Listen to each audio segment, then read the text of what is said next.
Hello guys, അപ്പം ഞാൻ എൻ്റെ ഡെസ്ക് ഒന്ന് മേക്ക് ഓവർ ചെയ്യാൻ പോവാണ്. അപ്പം നമുക്ക് നോക്കാം കേട്ടോ അങ്ങനെ മേക്ക് ഓവർ ചെയ്യുന്ന വൃത്തി. ഇപ്പോൾ ഒത്തിരി അലങ്കോലമായിട്ടാണ് കിടക്കണം കേട്ടോ. അപ്പോൾ ഇതേ ഇങ്ങനെയാണ് കേട്ടോ, ഫുള്ള് അങ്ങോട്ടും ഇങ്ങോട്ടൊക്കെ ആയി കലർന്ന് കിടക്കുകയാണ് കേട്ടോ. അപ്പം നമുക്ക് നോക്കാം കേട്ടോ, ക്ലീൻ ചെയ്യാൻ നോക്കാം. അപ്പം ആദ്യം നമുക്കൊന്ന് എല്ലാം ഒന്ന് ഒരു സൈഡിലേക്ക് എടുത്ത് വയ്ക്കുക കേട്ടോ. ബുക്സൊക്കെ സൈഡിക്കും ഫോണൊക്കെ അവിടെയാണ്, അപ്പോൾ അതൊക്കെ അങ്ങോട്ട് വയ്ക്കുക. പേപ്പേഴ്സൊക്കെ കുറേ ഉണ്ട്, അന്ന് ഉണ്ടാക്കിയ ബ്ലൈൻഡ് ബാഗൊക്കെ അവിടെ കേട്ടോ, പിന്നെ തൊട്ടിട്ടില്ല. അപ്പോൾ അങ്ങനെയാണ്. പിന്നെ ഞാനിപ്പോൾ എല്ലാം ഒന്ന് ഒരു സൈഡിലേക്ക് മാറ്റിയിട്ട് പ്ലെയിൻ ഡെസ്ക് ആക്കി വെച്ചിട്ടുണ്ട്, അതൊന്ന് കാണിച്ചു തരാം കേട്ടോ.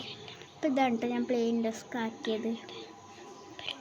ഓക്കെ, ഇനി നമുക്ക് ഓരോ സാധനങ്ങളായിട്ട് വെക്കാൻ തുടങ്ങാം കേട്ടോ. അപ്പം ഞാനെല്ലാം സെറ്റാക്കി വെച്ചിട്ടുണ്ട്. ഇനി നമുക്ക് നോക്കട്ടെ അങ്ങനെയുണ്ട്, രസമുണ്ടോയെന്നൊക്കെ. അപ്പോൾ ഇതാണ് കേട്ടോ ഞാൻ അടുക്കി വെച്ചതൊക്കെ. 1 മിനിറ്റും കൂടി വേണ്ട, ഈസിയാണ് ചെയ്യാൻ. അപ്പോൾ ഇതാണ് എൻ്റെ ഡെസ്ക് കേട്ടോ.